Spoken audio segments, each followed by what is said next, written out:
தெரியாமல் கூட இன்று இரவு வரப்போகும் அந்த 17 நிமிடங்களை மட்டும் மிஸ் பண்ணிடாதீங்க. இன்றுதான் மங்களகரமான 3ஆம் பிறை சந்திர தரிசனம். இன்னைக்கு நாம சந்திரனை தரிசித்தால் அந்த பரமேஸ்வரனையே நேரில் தரிசித்த பலன் நமக்கு கிடைக்கும். ஆனா சூழ்நிலை காரணமா எல்லாராலையும் சந்திர தரிசனத்தை பார்க்க முடியாது.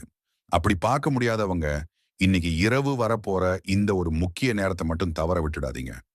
அது என்ன நேரம்னு தெரிஞ்சுக்கிறதுக்கு முன்னாடி சிவனின் அருளை பெற உடனே கமெண்ட்ல ஓம் நம சிவாயன்னு டைப் பண்ணிட்டு நம்ம சேனலை சப்ஸ்கிரைப் பண்ணிக்கோங்க. இன்று இரவு 7:46 முதல் 8 மணி வரை சந்திரனின் ஆற்றல் மிக அதிகமாக இருக்கும். ஆன்மீக ரீதியாக இந்த நேரத்தில் சிவனின் 3ஆம் கண் ஆற்றல் வெளிப்படுவதாக சொல்லப்படுகிறது. இந்த 17 நிமிடங்களுக்குள் உங்கள் வீட்டு பூஜை அறையில் ஒரு நெய் விளக்கு ஏற்றி ஓம் நமச்சிவாய என்ற மந்திரத்தை மட்டும் 34 முறை மனமுருக கூறுங்கள்.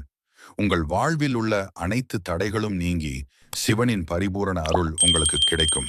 திருவருள் கூடி வரட்டும்.